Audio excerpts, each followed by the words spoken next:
Welcome to Opposition Territory here at the Philadelphia Sports Devil Podcast Show, the longest-running weekly Philly sports podcast show in the world, over 12 and a half years strong, and we've got a great Eagles 49'ers wild card divisional round matchup and pregame show going to be happening right here. I absolutely loved having our guest on this past year.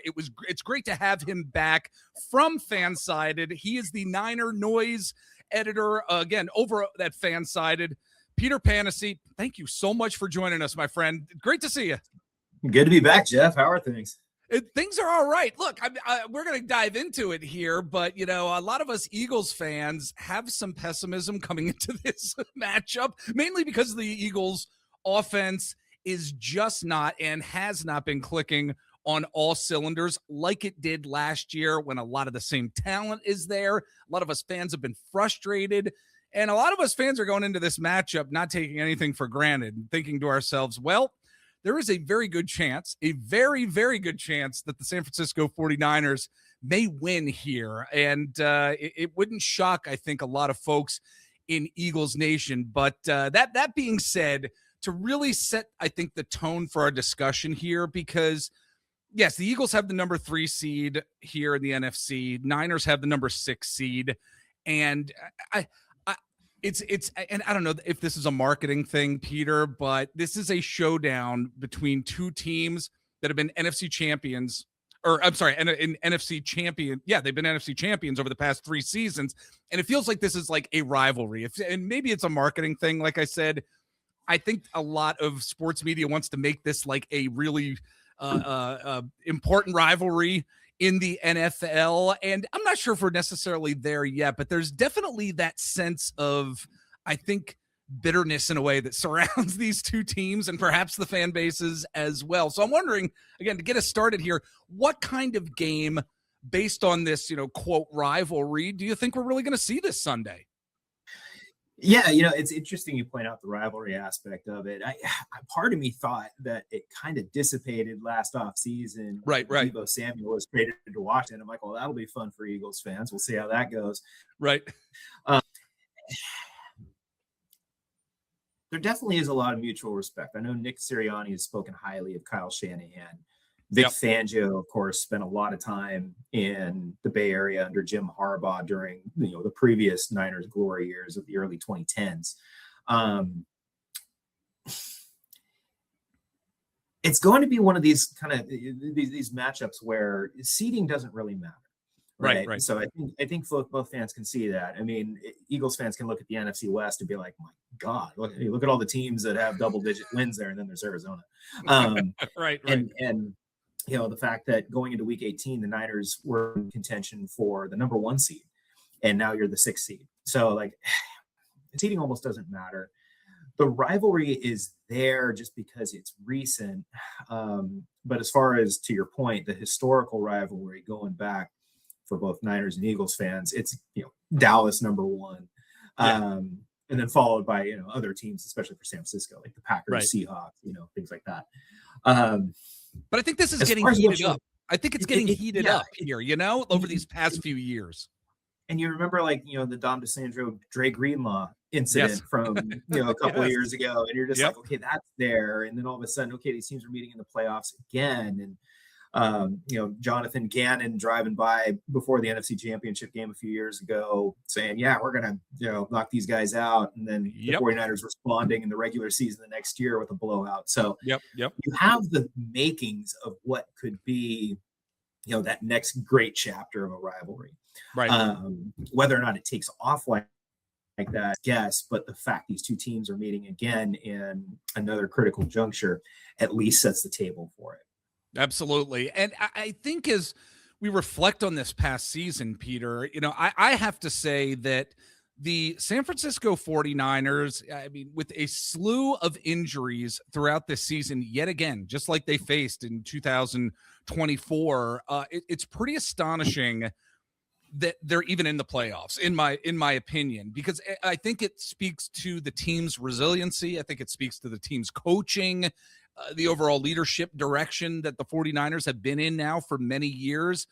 I mean, especially when you have Mac Jones under center when Brock Purdy was injured for weeks, and what the team was really able to do with a talent like Mac Jones, who, a lot of us here on the East Coast saw him with the New England Patriots for years and felt he was a certain type of quarterback. But again, the resiliency of this team, I think, has really shined through during the 2025-2026 season. So I'm wondering, how have you seen that resiliency with the quarterback position and I guess the offense in general this season? I almost say it extends beyond that. This was supposed to be a reset year for San Francisco. Yeah. So last offseason, the Niners, I mentioned it, they jettisoned Deebo Samuel. They let Dre Greenlaw walk, Talanoa Hufanga walk, Charvarius Ward, Javon Hargraves let go, Leonard Floyd's let go. This was kind of going into the year like, all right, let's turn over to rookies, take a page out of Howie Roseman's book, just be like, hey, don't get emotionally attached to these older, expensive guys. And it was supposed to be like let's see what happens. Maybe we make it in as a wild card team. Maybe we're around 500.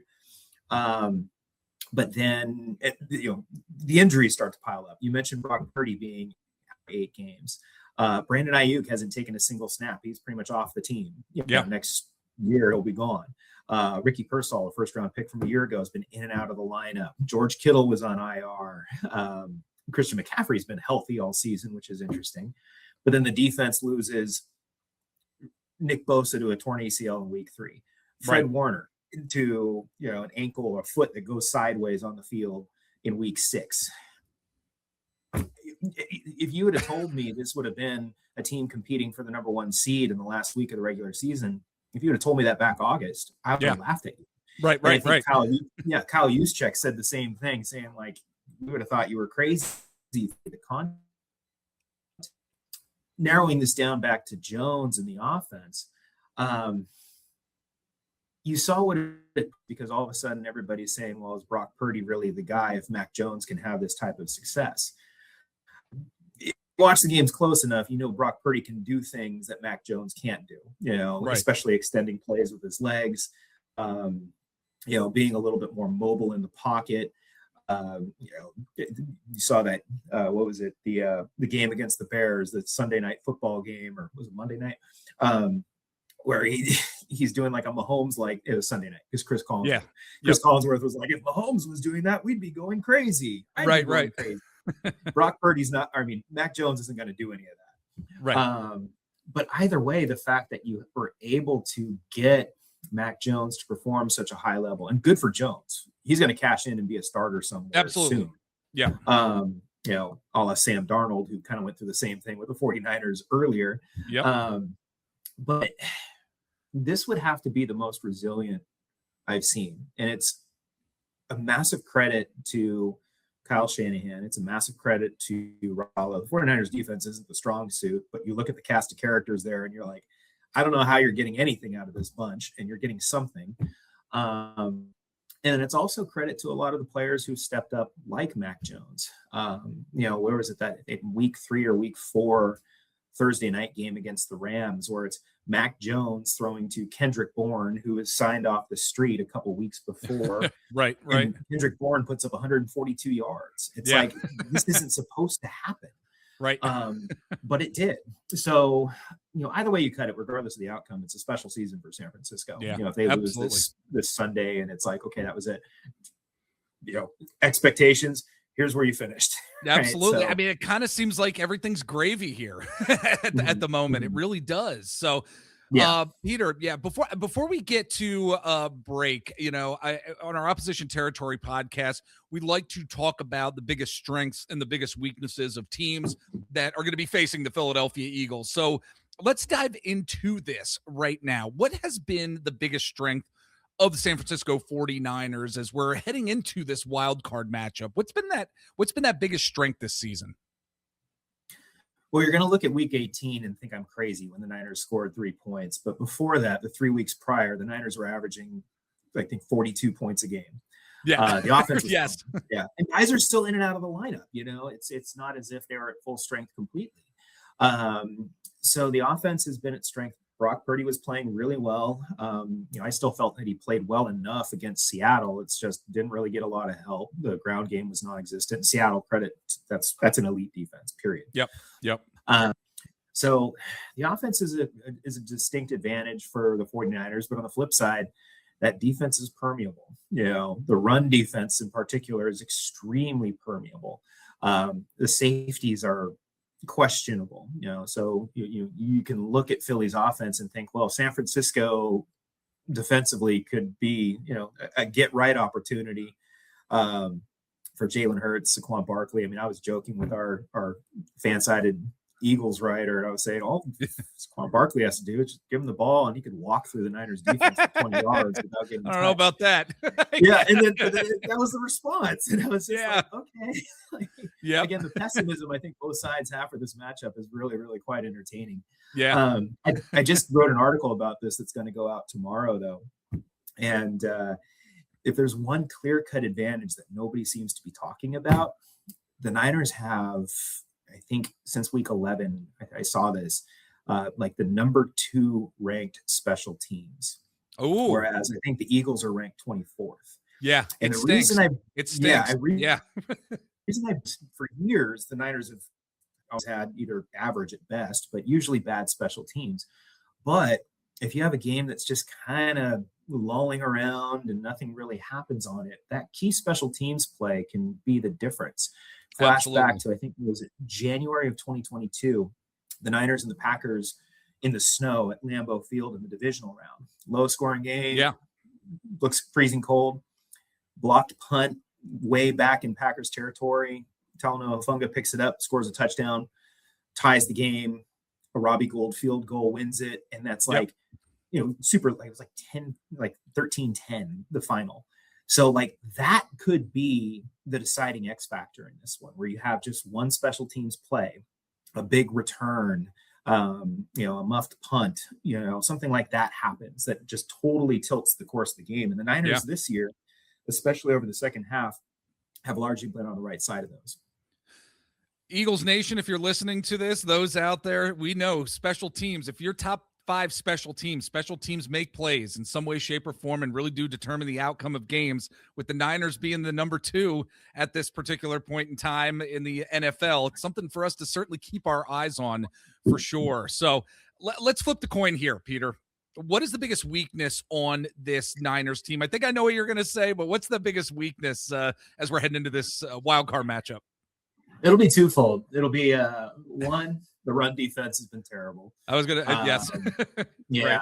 I mean, losing Nick Bosa and Michael Williams to ACL tears was devastating. Yeah. Of course, losing Fred Warner to that, because here's your second level cleanup guy. I mean, it could very well be Eric Kendricks and Kaiser White playing linebacker this weekend. Right. And these guys weren't even on the roster a few weeks ago. Right. But yeah, the run defense is a big problem. The pass rush is a big problem.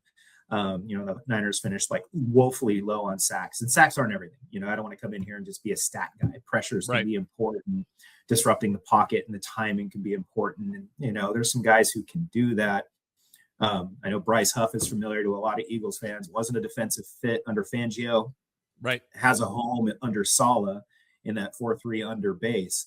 But, the pass rush is still questionable. You just sit there and watch opposing quarterbacks have plenty of time in the pocket, or, just have an easy, the pocket's collapsing, but I could step up this way. Jalen Hurts can do that just fine.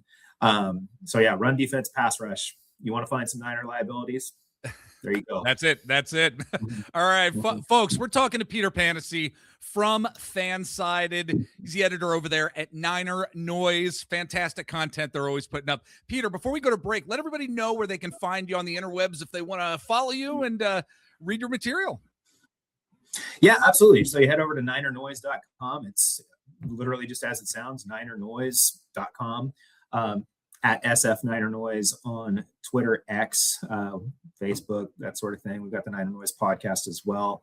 You can follow me on Twitter, first name, last name. You won't see me post very much. I just I don't know. I guess I'm getting older and social media. You're there. Twitter isn't exactly. Thing, so I'm kind of like, Twitter X stinks. Yeah, it does. Yeah, it just stinks. Like, all right. Yep. But the page itself is very active. Our podcast also is very active too. So give us a follow, check us out. You can see what we're thinking. Awesome. And if you're listening or watching us on YouTube, you can like and subscribe. We'd appreciate that. Hit the bell to be notified when we post new videos. And we are also on various social sites out there. Just search out the Philadelphia Sports Table Podcast Show, whether you're on Instagram, Twitter/X. I'm over on TikTok at Mr. Jeff Warren. You can like our Facebook page. We're on Threads. And my co-host Eric and I, we're over on Blue Sky as well. So we are going to take a break, but when we get back, we're going to be diving into some matchups that we're going to be seeing in the trenches on this coming Sunday. So stick with us.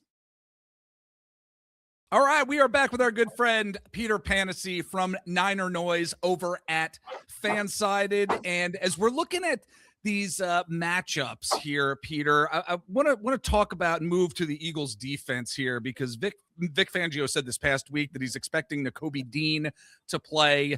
Obviously huge for the Eagles defense, a defense that's really been on fire throughout this season. Nakobe Dean has been such a critical part of this Eagles linebacker core since last year during that Super Bowl run. This Eagles defense and the defensive front have really been on fire. Not a ton of sacks, but the pressure is there. They disrupt the pocket continuously for quarterbacks. And my thought is that if Brock Purdy is unable to really get through his progressions, we've seen what happens with him from time to time when he's in that mindset. So how do you expect the matchup here between this Eagles defensive front and the 49ers offensive line to really take shape? Well, I think it's going to hinge on one player's availability, Trent Williams. Okay. That was because at least you have a stable, right? I mean, you've got an all-pro future Hall of Famer. He was absent in week 18. Austin Pleasance filled in. That did not go well. And it's almost as if the O-line goes as Trent Williams goes. The run game goes as Trent Williams goes. It's like that with Lane Johnson on the Eagles side of things too, which we'll probably get to in a bit. Yeah. And that was, I mean, that's been, I remember in the last few matchups against Philly, that was a talking point, right? It's like, okay, like you can, kind of make your case based on Lane Johnson's availability. Williams suffered a hamstring injury on the first play against the Bears in week 17. He never had a hamstring injury before, so it's kind of uncharted territory for him. He missed week 18. And we don't, Kyle Shanahan's comments about him, where we'll monitor him through the week and we'll see. So that's going to be clutch. There's a weakness at left guard, Spencer Burford. Jake Brendel, kind of Niner fans don't like him, but he actually probably performs a little bit better than expected. Same thing with right tackle Colton McKivitz. Probably plays a little bit better than his reputation says. But it's all going to go based on Williams. If there's at least one side that, Purdy doesn't, I think Brock Purdy called him his security blanket, his blankie, right? At some point earlier in the season called Trent Williams that. It's like, okay, I get it. At least, that's fine. You can just say, all right, I don't have to worry about that side. Right. So that's going to be, to me, the biggest X factor as far as the offense is concerned. Okay. Seattle has a dominant defensive front. Yep. Granted, they run a different scheme, but nevertheless, it's a dominant defensive front. It overwhelmed San Francisco's offensive line, sans Williams, all four quarters. It wasn't really until late in the game that the Niners managed to get something going on offense. Yeah. So if Williams is back, there's at least a chance for San Francisco to be effective on that side of the ball. But if he's not, you might be looking at another less than stellar offensive outing from San Francisco in back-to-back weeks. I mean, look, you look at the Eagles defensive front, Jalen Phillips has been able to be very disruptive. He doesn't have, again, all the sacks in the world. Jordan Davis has been very disruptive as well. Have a very quiet, amazing season from him. Jalen Carter, bit of a down year, probably because of some injuries to both of his shoulders. Brandon Graham, Jalix Hunt has actually been a great developing prospect initially from when he was drafted just a couple years ago. So this Eagles defensive front, again, while the stat numbers aren't there, Peter, they are a very prolific crew and definitely a top 5, I would say, defense in this league. I mean, it's going to be really interesting to watch that particular matchup. But on the flip side of this as well, want to get your thoughts on the Niners defensive front here, just in terms of like the pass rush too, because again, like we're talking about, this Eagles offensive line and the entire narrative with it all season, the challenges that they have faced. It's no secret. The guys, whether it's Landon Dickerson, Cam Jurgens, the injuries that they've been nursing and dealing with throughout the season, stemming from off-season surgeries that have plagued them throughout this year, and just a lack of cohesiveness to this offensive line. And again, not having Lane Johnson for several weeks towards the latter part of the regular season, man, this offensive line has continued to struggle time and time again, especially in the run game. So how do you see this Eagles offensive line that have faced these challenges and struggles handle this Niners defensive front, really? I mean, I know you say they're part of the weakness, but we've also got a part of the Eagles' biggest weakness is the offensive line. Mm-hmm. How do you see this working out here? That's a great weakness versus weakness strength. Which side is? Yes. The Niners don't have a pass rush. They're not particularly good at defending against the run. Maybe it turns into kind of one of those like third preseason games in the third quarter. It feels like we're just I hope not. I hope not. Where Christian McCaffrey and Saquon Barkley, you'd figure that they would, at least one of those two guys would take over the game, and nobody has. If there's one player I might single out who might be worth watching from the Niners defensive line side, I'd say it's a rookie, Alfred Collins. Defensive tier lineman. Struggled early because of all those second round contract disputes that we saw that were like unprecedented, heading into, after the draft. But kind of found some footing, has some splash plays already. He might be an X factor to watch, right, on the interior. Okay. You're going to look for an outside pass rush. You're probably not going to get it. I mean, I think Bryce Huff and Clelin Ferrell, who was signed off the street earlier this season, like tied with each other for sacks with 4 apiece. So you're just kind of like, sacks aren't going to be a big part of the game. But nevertheless, it's a weakness versus weakness matchup, both in terms of pass pro and the run games. Yes. So, yes. That might be hard to watch. To be bluntly honest. It might be. Look, and the one theme that we've talked about recently on this podcast, and specifically with one of our guests recently about this Eagles team, and specifically the quarterback position in Jalen Hurts, is a narrative that not too many folks have been talking about with Jalen Hurts, and it's actually called turnover management. And the way that he has played the game this season, different from last season, and it's because of the lack of turnovers that he has this season. He's not turning the ball over like he has in the past. And turnover management, I think, is really important. And if this Niners defensive front is really unable to rattle him in any way or to disrupt his pocket management, then you may see Jalen Hurts being able to, get those slant routes. And if Kevin Patullo actually decides that he would like to implement any sort of mesh concepts, which would be very, very welcoming to us Eagles fans instead of hitch routes constantly, we'd love to see that. But that we could go down another hour. I could go down another hour on that with you, Peter. But before I let you go, buddy, like we ask all our Opposition Territory podcast guests on a weekly basis, we end with what each team is going to need to hit on for a win this week here. So let's start with the 49ers. What do you think the 49ers are going to need to hit on for a win against this Philadelphia Eagles team when they're in South Philly this week? I heard Robert Saleh say this. It might have been last week, a couple of weeks ago. He's given up on the idea that yards allowed is an important stat for defenses. Yeah. He's bend but don't break. Points. Yeah, bend but don't break. Right. For me, it's stops. So defensive stops, right? And you saw this against Chicago, right? And that was a high scoring game, right? But right. Niners need to get some stops. Period. Just get some stops. And if that means, all right, you're clamping down in the red zone, condensed area of the field, great. Get some stops, whatever they are, however you get them, just get them. That would be one of the major things to hit on. And the Niners can thrive as well as the Eagles can if this is a low scoring game. If it stops, that's the key. Right? Yeah. So, I'll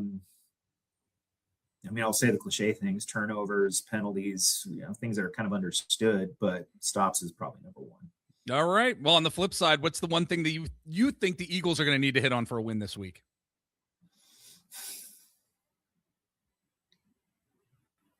Their own run defense. I think what I saw was that the Eagles are giving up where did I see it? Average 124.4 yards allowed per game or something like that. Okay. I think if there's one kind of Eagles defensive woe that might be of concern, it could be that. Okay. But I mean, they got a blueprint straight from Seattle. Hey, take Christian McCaffrey out of the equation, and things really go haywire quickly. Yeah. And yeah, so that's the thing I think they'd be able to, because again, Eagles are comfortable low scoring game. So absolutely. That's not an issue. Right. So, if they're able to, copy Seattle's blueprint, I think that'll be a cakewalk.